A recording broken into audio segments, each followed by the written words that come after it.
गुब्बारों वाला प्यारा भालू। बहुत समय पहले की बात है।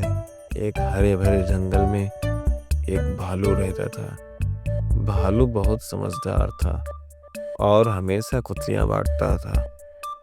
उसकी सबसे खास बात यह थी कि वह हर दिन जंगल में रंग बिरंगे गुब्बारे बेचता था। उसके पास कई प्रकार के गुब्बारे थे।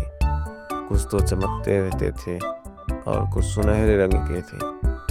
भालू जब गुब्बारों को बेचने के लिए जंगल में जाता तो उसे गाय, हिरन और अन्य जीवों के भी जानवर के बच्चे उसे खरीदते।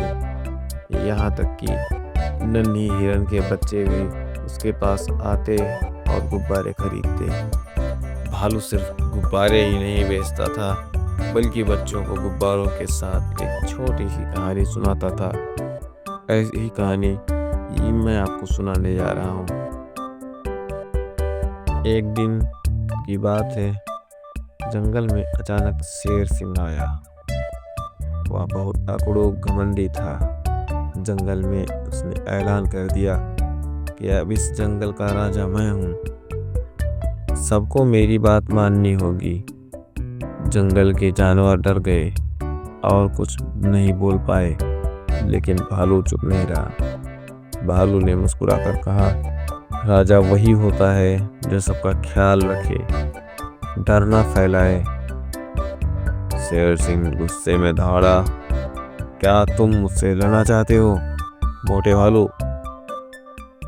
भालू ने शांति से जवाब दिया, नहीं शेर सिंह, लड़ना नहीं चाहता मैं तुमसे, लेकिन अगर तुम्हें सच में राजा बनना है तो आओ एक खेल खेलते हैं। जो जीतेगा वही सच्चा राजा कहलाएगा। शेर सिंह को लगा कि खेल में जीतना आसान है। उसने चुनौती स्वीकार कर ली। भालू ने कहा, कल सुबह उड़ते गुब्बारों का खेल खेलेंगे हम। जो सबसे ऊंचे गुब्बारे उड़ाएगा और उसे पकड़ कर लाएगा वही जीतेगा। अगले दिन की सुबह पूरा जंगल खेल देखने के लिए इकट्ठा हुआ। भालू ने बहुत सारे गुब्बारे आकाश में उड़ाए, लेकिन उनमें से एक गुब्बारा सुनहरा था जो सबसे ऊंचा उड़ा। शेर सिंह जोर से कूदा। उसने हाथ पांव मारे, लेकिन सुनहरे गुब्बारे को हाथ तक नहीं लगा पाया। दूसरी ओर भालू ने चालाकी से एक तरकीब लगाई।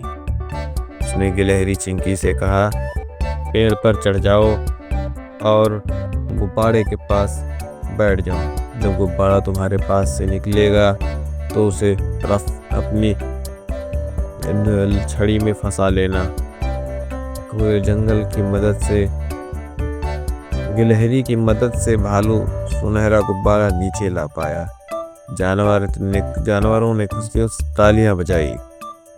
शेर को शर्मिंदगी महसूस हुई। मैं हार गया। तुमने सबकी मदद से जीत हासिल की। भालू, तुम सबसे सच्चे राजा हो।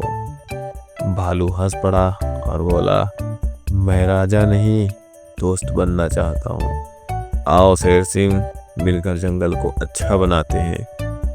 शेर सिंह समझ गया कि उसे डर दिखाकर कोई राजा नहीं बन सकता, बल्कि प्यार और सहयोग से ही राजा बना जा सकता है। उस दिन जंगल में फिर से कोई डर का माहौल नहीं रहा। भालू हर दिन की तरह गुब्बारे लेकर आता और बच्चों को कहानियां सुनाता। शेर सिंह अब शेर सिंह भी सबसे अच्छा दोस्त बन गया था और कभी कभी वह खुद भी बच्चों को गुब्बारों के साथ कहानियां सुनाया करता था। इस कहानी से हमें यह सीख मिलती है बच्चों कि हमें मिलजुल कर काम करना चाहिए। बड़ी से बड़ी मुश्किल भी आसान हो जाती है। डर से नहीं, प्यार और समझदारी से सच्ची जीत मिलती है। चलिए बच्चों, फिर मिलते हैं कल नई वीडियो में। तब तक के लिए bye bye, tata, see you.